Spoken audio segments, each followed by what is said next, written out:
rooms and turn off the lights. Welcome to Michael Myers Minute, where we delve into the 1978 horror classic Halloween 1 minute at a time. I'm your host, Robert Black. Minute 52 begins with a frame or two of the Doyle House exterior, 1530 Orange Grove Avenue in Hollywood, that we saw last minute, the shape in the foreground.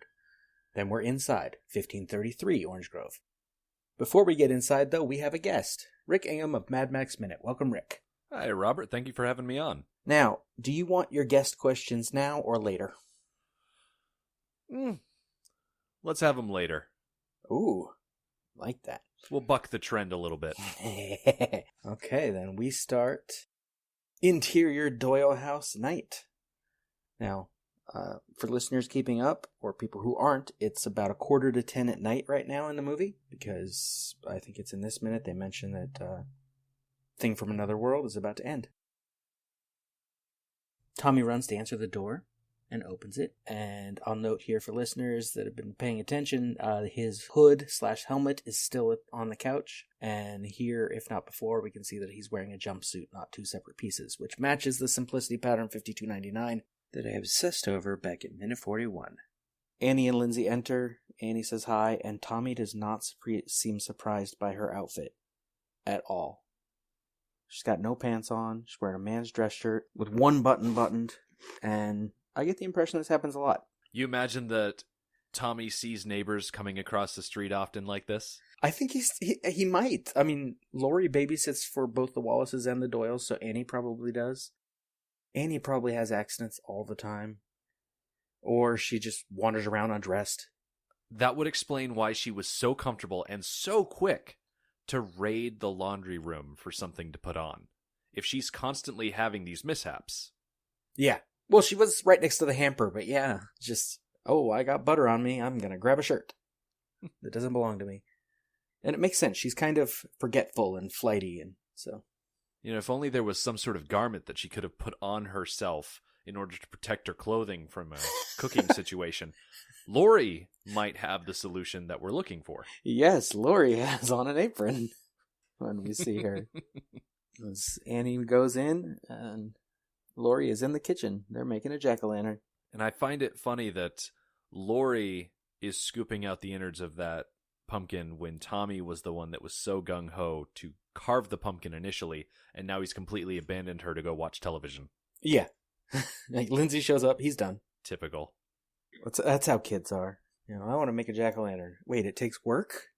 I just wanted to draw a picture and cut something. Yeah, so TV announcer says, and now the horrifying conclusion to The Thing. So, yeah, it's about 10 o'clock when Annie comes over. All right. Now, this is something that kind of stood out to me. It seems awfully soon to have the conclusion of the movie, considering that it only started 7 minutes of movie time ago. Yeah, but we're jumping around. I mean, it's been in order, despite some IMDb goofs that are wrong. Mm-hmm. But yeah, we've covered a little time. Annie made popcorn. We didn't see all of that. We just saw the end where she spilled the butter. She went out to the laundry room, you know. There's moments we missed here and there. It makes me think that Annie was stuck in that laundry room a lot longer than we thought. Or maybe she just decided to make another batch of popcorn. Do you think that the butter that she spilled on herself, do you think that was the first batch of butter? It could have been the second. They could have had popcorn an hour ago, and then an hour, yeah. Depends how much popcorn they eat. There are tens of minutes that they've seemed to have glossed over in this, but considering how well-paced this movie is, I'm willing to overlook it if you are. Yeah. Well, and they wanted to get in clips of, you know, two different movies on the TV, show that, yes, it's not as soon as they show up to their babysitting gigs, they get attacked. And so it's letting us know that some time has passed. They've had time to watch an entire movie. And all of the rest of the movie will happen pretty early in that next movie. I recently watched Halloween 2, which I hadn't seen in a little while, and they specifically say there's only like 20 after 11, I think, at the beginning of that movie. So the rest of this movie happens pretty fast. Yeah. Second 23, Lori sees Annie's outfit and calls it fancy. Annie explains everything she's gone through tonight with spilling the butter on her clothes, getting stuck in a window, and then we talk about Ben Tramer.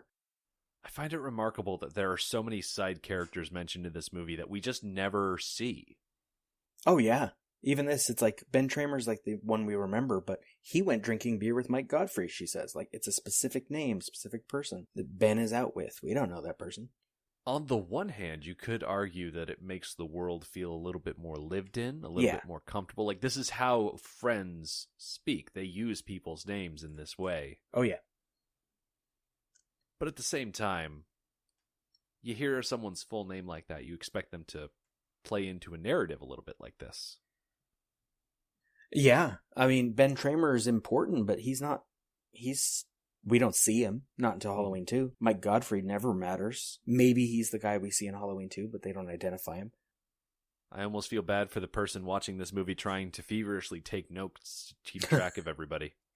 Yeah, if you don't have the script handy, it's like, who's he drinking with? All right, Mike Ben Tramer. Ben Tramer, where's Ben Tramer? Who's this Mike Godfrey guy? Yeah. Do I need to know him? What's he look like? Exactly.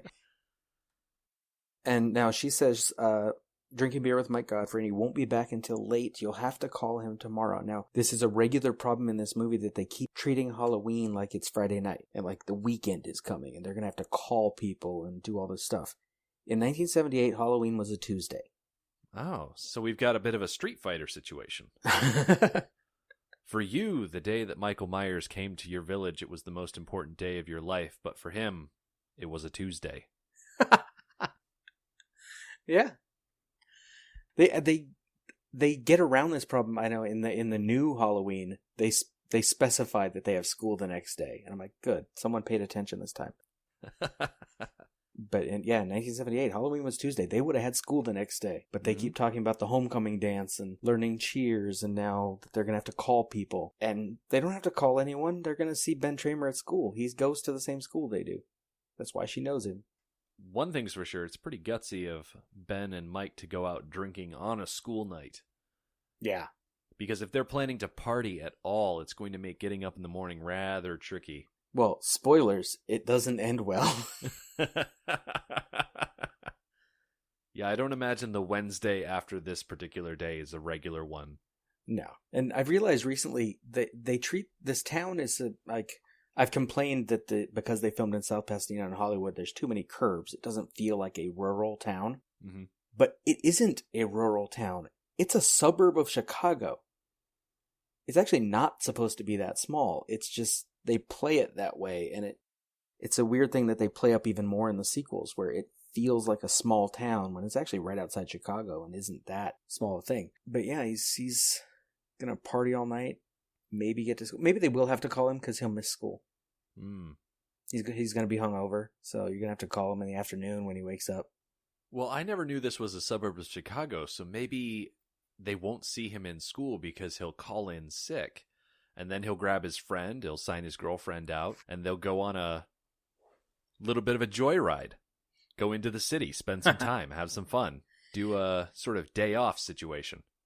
Well, the suburb of Chicago thing it's actually a weird point even for me, because Haddonfield, in Halloween 2, they basically put it in Warren County, which doesn't make any sense. In the new movie, they put it in Warren County, which doesn't make any sense. It's supposed to be 150 miles from Smiths Grove, which is in Warren County. Mm-hmm. In one of the movies, I still have not figured out which. I know I have it in my notes, and I don't remember where I got it. It's in Livingston County, which is right outside Chicago.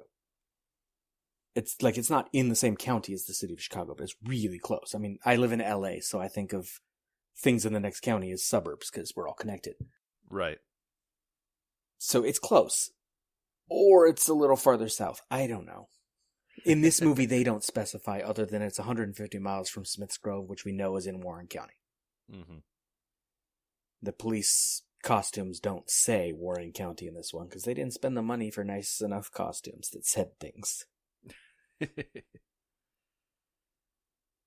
I'll complain about that more when I get to Halloween 2 next year. There'll be plenty of time for that. Exactly. And Annie is gonna leave to pick up Paul, which another person we don't see in the movie. We hear him, and it's John Carpenter, but we don't see him. Lori figures out she's being left with Lindsay, and Annie considers talking to Ben Tramer in the morning. He's going to be hungover, but he might be... Assuming he's alive, she could talk to him. Assuming she's alive. That's a lot of assumption. I know, cross your fingers. I think Annie can make it. This time. I've seen the movie a lot of times, but I think she's going to make it this time. It's just that one of those things. You got to be persistent. You got to keep trying. If there's anything that Michael Myers embodies, it's the idea of persistence. So why not Annie too? Right. And she is, I argued with the popcorn thing and the butter, that she is practical as well. She spilled butter and immediately she makes an effort to clean her clothes. She not only does the laundry, before that, she puts cornstarch on the stain, which I didn't know was a thing. I had to look it up. I didn't even know she pulled out cornstarch. I have assumed for 40 years-ish that she pulled out like flavoring for the popcorn. But the box she pulls out is cornstarch. Okay. Like she's making an effort to clean that stain. I'm like, that makes sense. She's a working class girl in a small town in Illinois. She doesn't want to ruin her clothes. Good for her. Of course, she's also sneaking out to go see her boyfriend.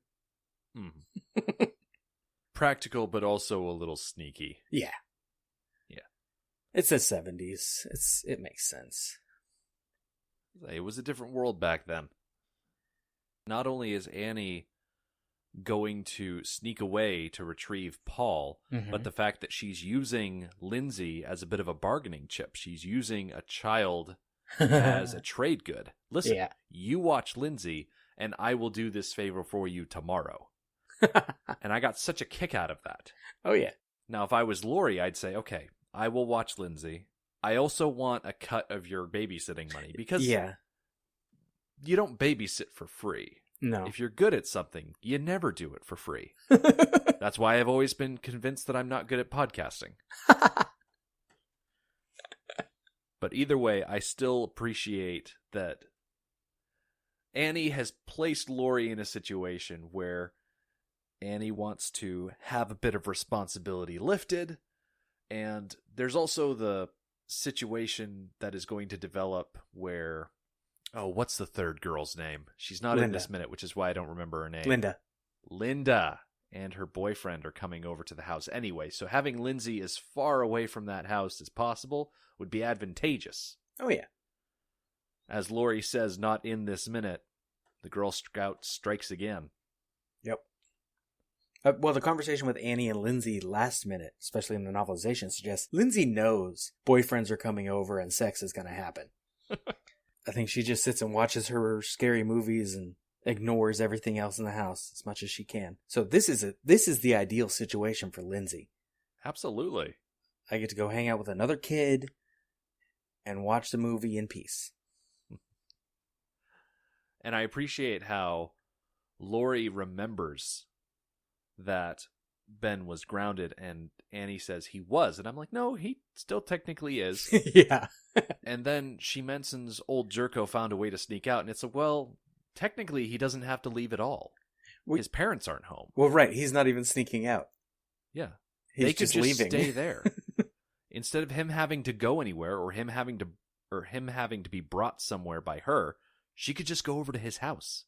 Lindsay's taken care of. She's completely free at this point. Based on some dialogue from Linda later, which says this is going nowhere, I assume that some weird things were going to go on where the two couples were together or were trading partners. And so she needs Paul back at the house where Linda and Bob are going to be. It could also be that maybe Annie still has some of that pot that she was smoking with Lori earlier. Oh, yeah. Oh, yeah, she wants to smoke, and then, maybe it isn't an orgy or, swingers from the 70s. So you sound so disappointed that they'd get high instead of having an orgy. They could do both. Let's not be restrictive here. Yeah, they can get high and have an orgy. That's acceptable. I sound disappointed.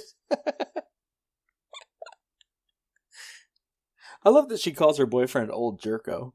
Mm-hmm. She called him that earlier, too. It's not just this one line. She says it twice. It's an interesting pet name. I've heard worse. I've been called worse. Yeah. But it's still an interesting pet name. I had I shouldn't. Okay. I had a girlfriend who called me shithead.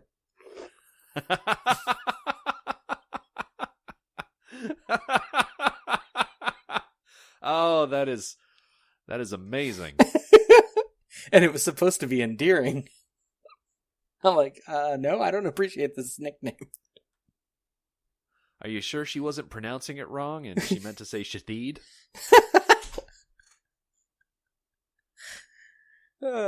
No, I'm pretty sure it was shithead. Hey, you know what? What you did behind closed doors, that's all you. All your own. I won't pester or pry too much into that. I've never really been one for nicknames myself, actually. I don't call people by nicknames.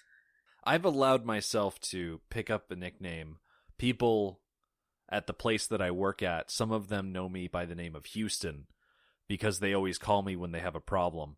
I'm the troubleshooter where I work, so... That's a good one. Like I said, I've been called a lot worse. I'll take what I can get. So, old Jerko found a way to sneak out. Listen, I'll call you in it. And we're already at the end of the minute.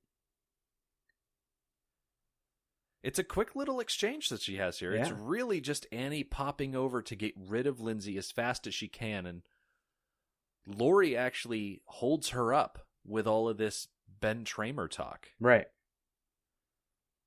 Which, if it's weird in terms of production, the scene of them driving where they're talking about Ben Tramer at sunset was added late in the production because the movie was too short. Without that conversation, this Ben Tramer stuff would be weird. Like, I don't know how that came up. Yeah, you really need to know the context of why Lori wants Annie to call Ben Tramer and solve this situation that she's been put into. Maybe there was one line of dialogue in an earlier scene that then got replaced by an entire sequence of driving. I don't know. I haven't seen that version of the script. You needed that driving sequence to lay the foundation, to build the Ben Tramer foundation on which the cabin of, oh, hey, Lori, I called Ben for you, cabin can be built. So that way Lori can come in and be like, hey, I need you to bulldoze all that away. Yeah. Good things come in threes. Carpenter knows that. Yeah, he's good with structure and putting that together. So, call you in a what? We don't know. It ends mid-sentence. Lori is and we are left hanging. Mm-hmm. But before we go, you're going to have to put up with guest questions at some point. Oh yeah, I'm ready for them now. Okay. Question 1. Have you ever murdered anyone, or do you plan to? I really shouldn't have to think about that all that hard. I'm going to say no. Okay. That I've never murdered anyone before. That's good.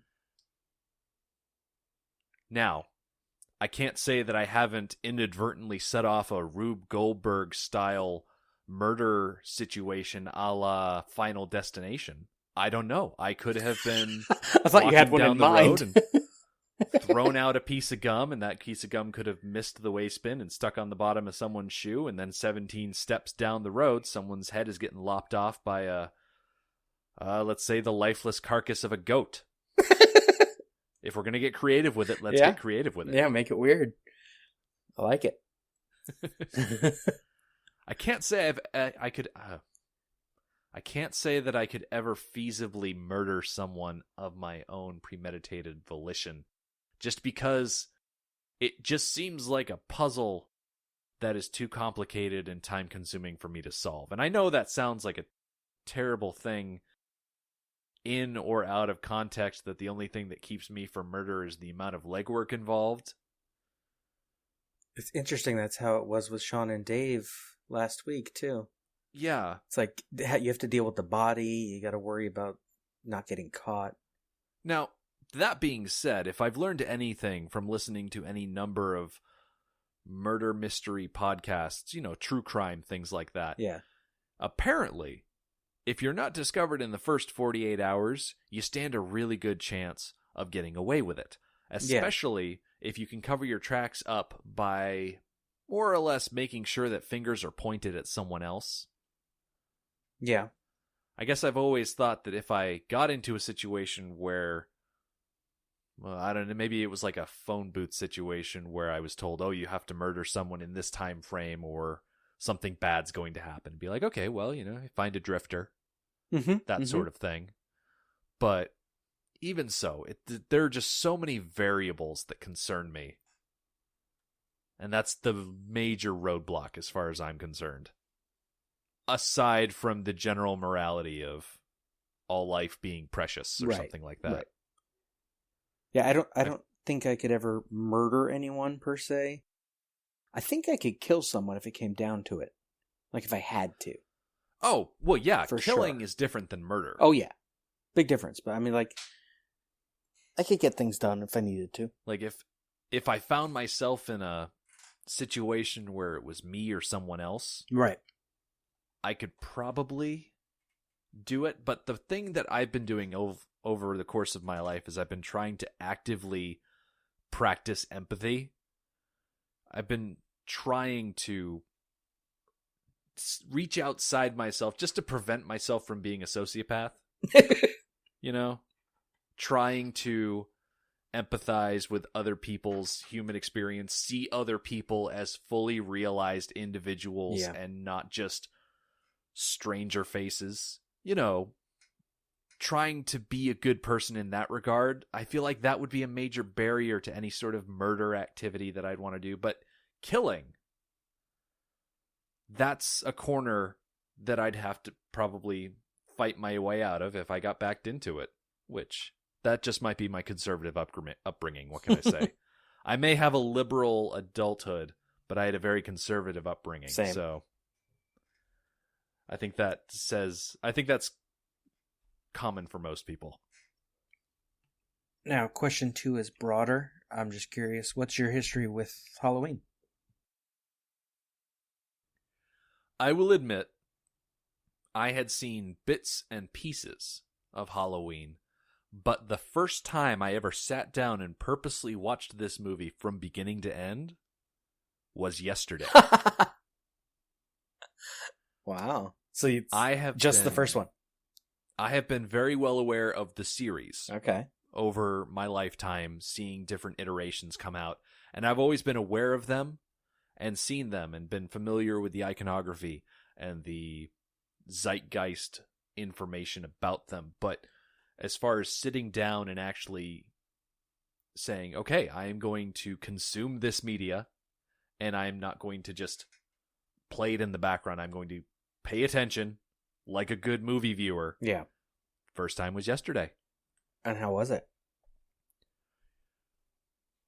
I was actually surprised at how much Michael Myers was in this movie. I expected sort of a Jaws situation where he was going to be present but not as visual. And I guess that might go back to the fact that you're dealing with a man in a costume and not a mechanical shark. Right. But I was not disappointed by how often I was seeing him.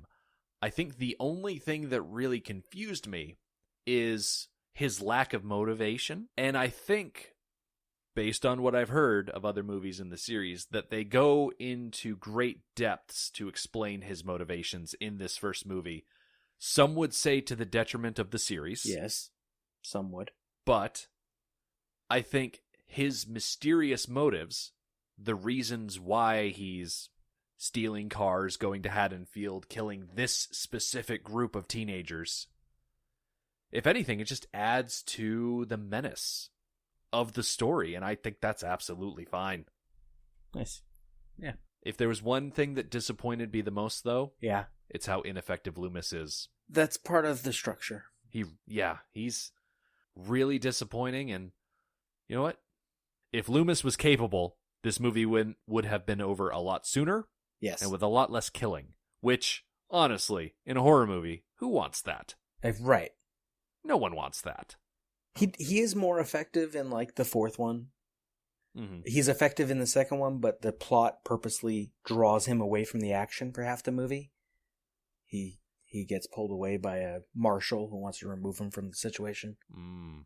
But in the fourth and the fifth, he's very active and more thing. In this first one, he's like as I've said in earlier minutes, he's like the Cassandra figure. He's just there to tell everyone something bad is going to happen and you're not ready.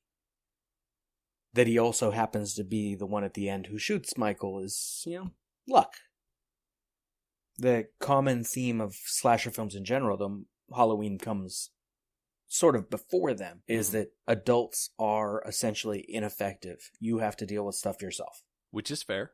And so you have a bunch of teenagers playing it being adults. They're going out and babysitting. They're going out and having sex. They're going out and doing drugs. They have to deal with their problems themselves. Or die. Or both. Right. It's a sink or swim situation. You want to play at it. Well, now let's see how you handle adult consequences. That's why you've only seen this one, but the new one erases all of them but the first one. It ignores all the continuity. Okay. I think the second one is a necessary element because Laurie needs to be the one who kills Michael. In the way this story is structured. She becomes the important central figure who fights back. And then Loomis jumps in and shoots him.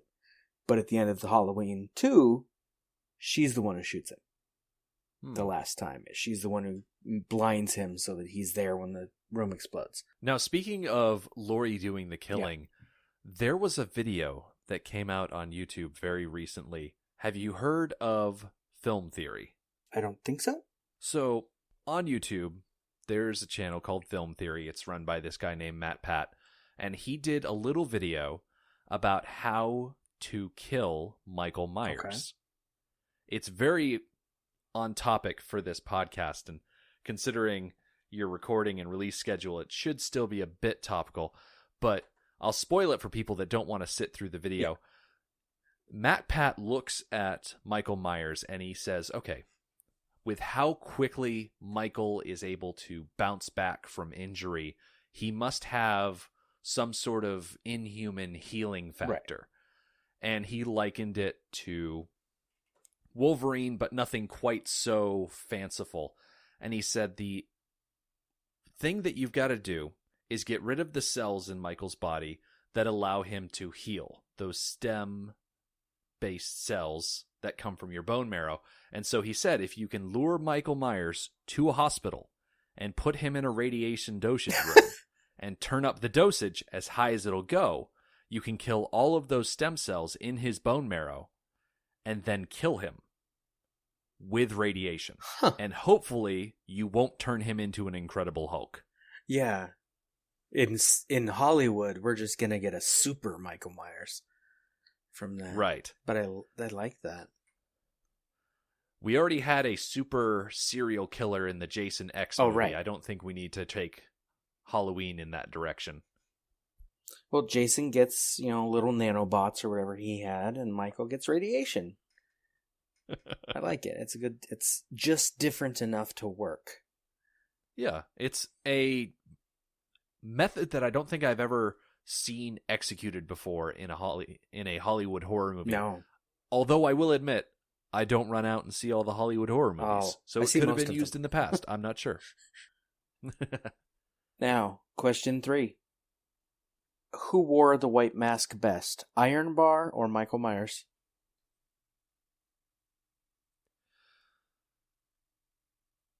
I know that I'm on your home turf. Uh-huh. And that you have a specific favorite. You don't know what my favorite is. You want me to side with. However, I'd have to go with my boy Iron Bar because Iron Bar is special. He has the ability to bounce back from death, very similar to Michael Myers. But he also doesn't actually wear the mask on his face. He has it attached to his body. Now, we've been kicking around ideas over here on the Mad Max Minute, and this is just a bit of a taste of what you can expect if your listeners go over here and join us. But we have suspected that Iron Bar's mask, which is not so much a kabuki mask, it's more of a no mask from that style of Japanese theater.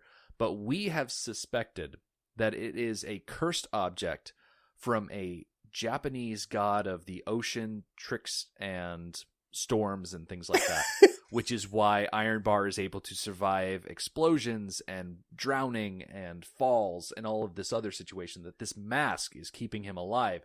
And because he's wearing it attached to his person instead of on his face, he's able to retain a lot of his personality and ability to function. He doesn't get possessed by it, yeah. Exactly. It's not a Stanley Ipkiss situation where the mask is taking him over.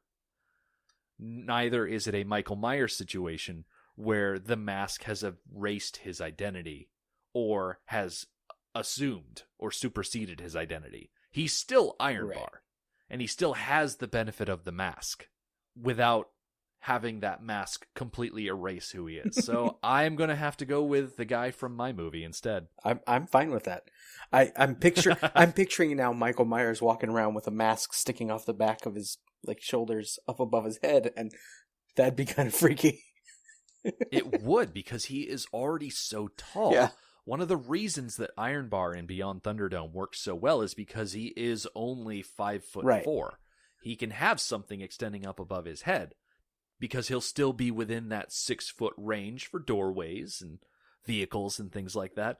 Michael Myers is a giant of a man. Well, in this first one, I think he's only around 6 foot, 6'1" or 2. I forget how tall Nick Castle is, but he's one of the shorter ones. His presence feels a lot larger. I'll tell you that much. They shoot him from below a lot, or they shoot him from far away, and so he seems like a tall, lanky guy who make him taller with a mask up on top, with the hair hanging off of it like that. I mean, what is up with that dude?